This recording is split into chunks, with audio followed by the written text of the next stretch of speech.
Hi there, it's Charmaine Hannon. We're here with one of my favorite organizations, FuseSocial, in Fort McMurray, Alberta, Canada. And it's a really exciting week coming up. It is National Volunteer Week that goes from April 10th to April 16th. And I'm here today with Bernie and Katie, who are with FuseSocial. And they're going to be sharing some of the incredible events that are going on as part of National Volunteer Week in the Wood Buffalo region. Good morning, Katie and Bernie.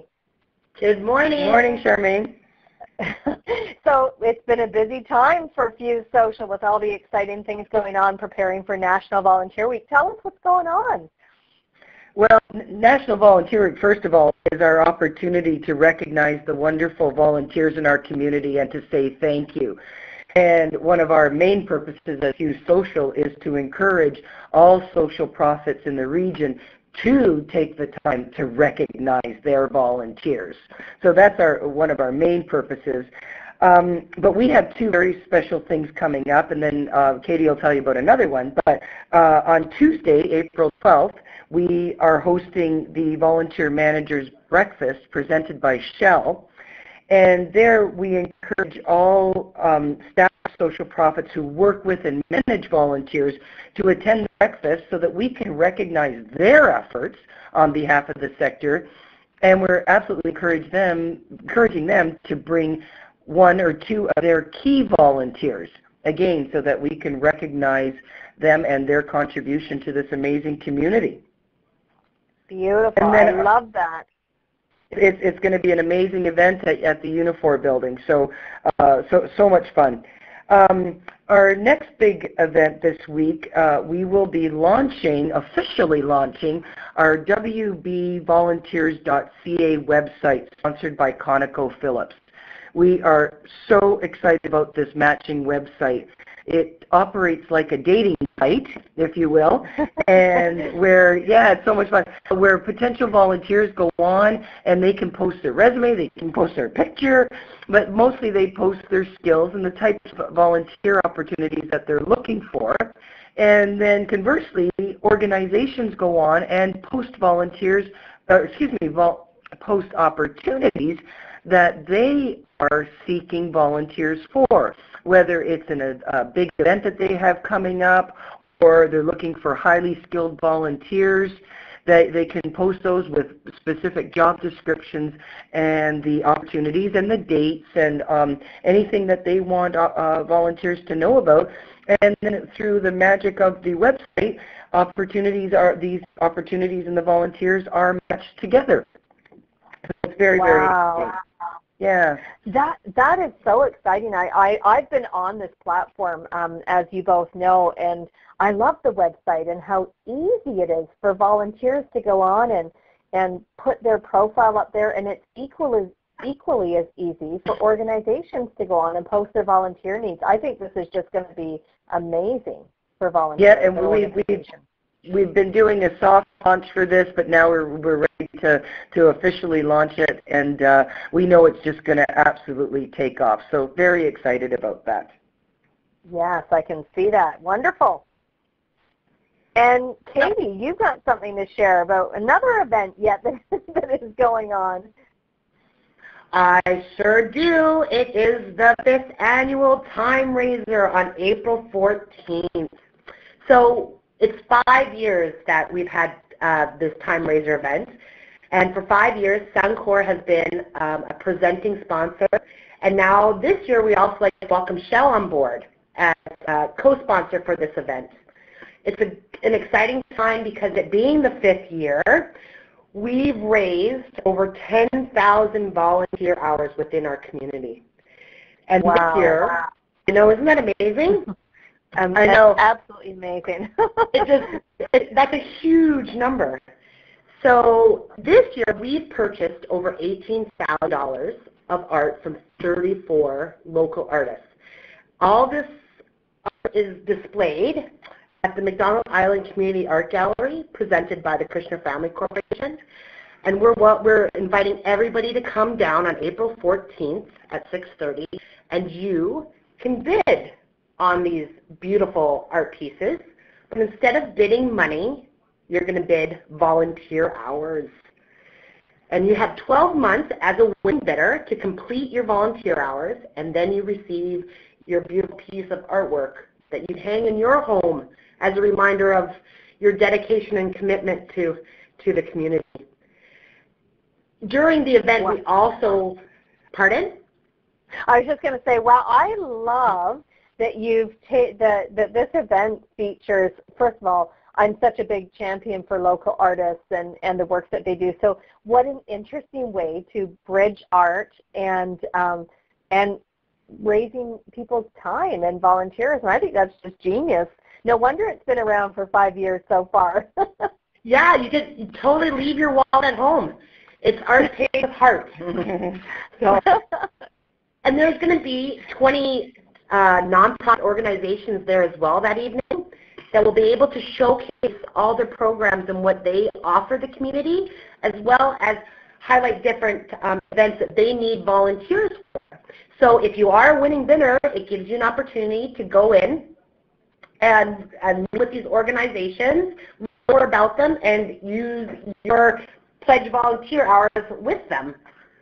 So that's really exciting because it gives an opportunity for the community to get to know the different nonprofits and what they have available. And a lot of this wouldn't be able to happen without the help from Volunteer Alberta and the Government of Alberta as well. They're huge sponsors and supporters of volunteering in our community. So we're very, very excited. I can imagine this is just going to be just an invigorating week happening for National Volunteer Week in Wood Buffalo region. Wow.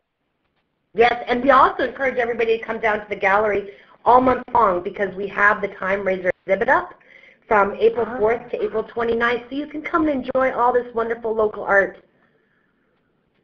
Beautiful, beautiful. And I just want to ask you both, I know that both of you are so deeply connected in the community and you work so closely with the social profit organizations, and there's a lot of them in the Wood Buffalo region. Why would you both say that volunteerism is so important? Well, I think that it primarily, it connects you to the community. If you believe in your community and you want to establish roots in your community, then you volunteer. You get the opportunity to meet people from across cultures and across sectors outside of your normal work opportunities, right? And most people want to give back. They want to have a sense of belonging. Some people volunteer to build their resume. Some people volunteer to network. And ultimately, though, it's a win-win. They get what they need, and the community gets, and the organizations get the help and the skills and the hands that they need to succeed on their mandates. And Sharon, too, it's a time that our economic environment isn't what it used to be. So people are not as busy, and they may not have the money to give back. So this is a perfect opportunity to give back in time, because time can be so much more important and valuable to the nonprofit sector than money at times, right?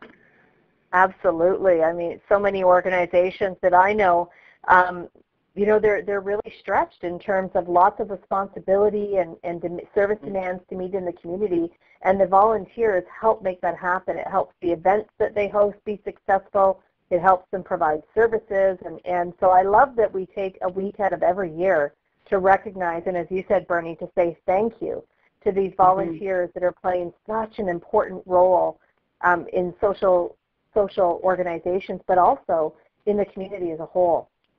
Exactly. And that, part of the volunteer manager's breakfast is there's an educational component in there as well. It's to say thank you and to recognize, but will be the presentation this year will be a conversation cafe, the focus of the conversation cafe is on volunteer recognition. What are new ideas, new ways, things that really have worked in terms of recognizing volunteers? And we know that volunteers don't go in to volunteering to get a free lunch or a free breakfast or a gift card, whatever. They don't do it for that. But we want to recognize them and to show appreciation. and we want to be able to encourage and educate the volunteer managers on different ways to do that, that that volunteers respond well to. And I think too, this is a time that organizations have the opportunity to tap into a new volunteer pool. In a professional volunteer pool that they can use within their organization and tap into really specific skill sets that they've been able to have in their organization for a long time because our community's been so busy. Well, I just think this is phenomenal. 3 exciting things going on. The formal launch of the volunteer matching site. You've got April 12th, the breakfast, and then April 14th, the Time Raiser event, and all month long people can go and see the incredible art at the gallery. Anything else, Bernie or Katie, that you want to add before we wrap up to celebrate? No, we just want to thank our sponsors, Suncor, Shell, Volunteer Alberta, Government of Alberta, the Wood Buffalo and District Labor Council, and ConocoPhillips for all that they have been doing for us and supporting us throughout this whole week. And just to remind everybody to say thank you to the volunteers that you know, and to give yourself a pat on the back if you're an active volunteer in the community, because it's important to remember that we wouldn't have this fabulous community if it wasn't for volunteers. So true. And I know you've got lots of information on the FuseSocial website. People can get their tickets for the event at FuseSocial.ca. They can call FuseSocial and talk to one of the staff. And, of course, certainly follow FuseSocial on Twitter and Facebook. You guys are putting out great content for social profit organizations, including information about the events and volunteerism. So thank you so much, Katie and Bernie, for being here today and for everything that you're doing through FuseSocial to support the community and to really recognize volunteers during National Volunteer Week. Thank you, Charmaine. Thanks, Charmaine.